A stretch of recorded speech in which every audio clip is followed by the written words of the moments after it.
नमस्कार मित्रांनो, माझं नाव प्रफुल्ल आणि आत्ता मी जस्ट बॉर्डर 2चा टीझर बघितला.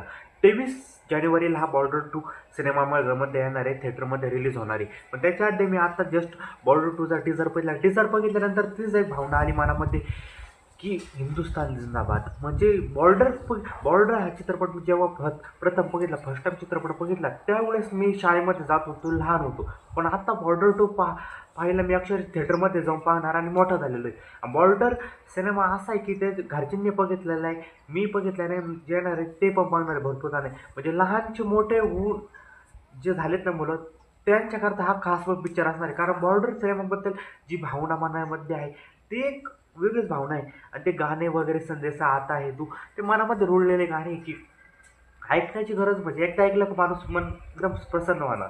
बॉर्डर 2चा टीझर आता जस्ट मनामध्ये एक अशी भावना निर्माण झाली. सनी देओलची भूमिका त्याच्यामध्ये मेन दाखवलेली. आणि सनी देओल गदर 2 नंतर एक परफॉर्ममध्ये आहे.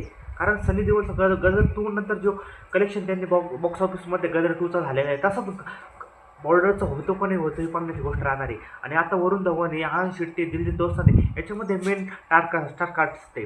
आणि आता बॉर्डर 2 एक सिनेमॅटोग्राफी, व्हीएफएक्स जे आहे ह्यांमध्ये पण जास्त गुंतवलेलं आहे. त्यावेळेस बॉर्डरच्या वेळेस बजेट कमी असल्यामुळं इतकं सिनेमॅटोग्राफी, व्हीएफएक्स वगैरे बजेट त्यांचं कमी असल्यामुळे त्यांनी त्यावेळेस भर दिला नाही. पण आत्ता व्हीएफएक्स पण चांगले दिले त्यांनी, सीजीआय वगैरे सर्व काही एकदम मस्त आहे. आणि आता म्युझिक अरिजित सिंगनी आता एक गाणं रिलीज झालेलं आहे, संदेश आते. पण पहिलं जे बॉर्डर 2 मध्ये गाणं होतं तेच गाणं रिलीज केलं, फक्त आवाज अरिजित सिंगचा दिलेला आहे. आवाज पण, गाणं पण मस्त आहे. आता पिक्चर थिएटरमध्ये कसा परफॉर्मन्स करतो ही बघण्याची गोष्ट राहणार. पण एक मला असं वाटतं की याच्यामध्ये जशी जी बॉर्डर पाहताना आपल्याला जी मनामध्ये भावना होती, बॉर्डरसमोर आपला जे हार्ट टू हार्ट कनेक्शन आहे, तसं आपल्याला हे पिक्चर पाहायला बस होतं का नाही होतं. कारण हा चित्रपट 23 जानेवारीला 26 जानेवारीच्या पिरियडमध्ये रिलीज होणार विकेंड आहे. त्यावेळेस विकेंडला कसा बॉक्स ऑफिस कलेक्शन करतो, कसा नाही, हे बघण्याची गोष्ट राहील. आता जस्ट टीझर आला, टीझरवरून तर मी काही स्पष्टपणे मत देत नाही. कारण एखाद्या गोष्टीला 2 ते 3 मिनटं पाहून तिला जज करणं तर मी असं मानत नाही. कारण पूर्णपर्यंत जोपर्यंत मी पाहत नाही तोपर्यंत त्याच्यावर विश्वास ठेवत नाही. पण बऱ्यापैकी याचे रिव्ह्यूज आलेले बॉर्डर 2चे की व्हीएफएक्स वगैरे खराब आहे. मला एवढं काही खराब वाटत नाही, कारण एक भावनिक पिक्चर आहे.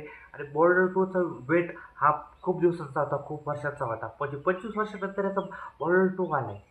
गदर 2 नंतर सनी देओलचा हा पिक्चर मी अक्षरशः मला असं वाटतोय की 500-600 करोडच्या पुढं जायला बसलाय.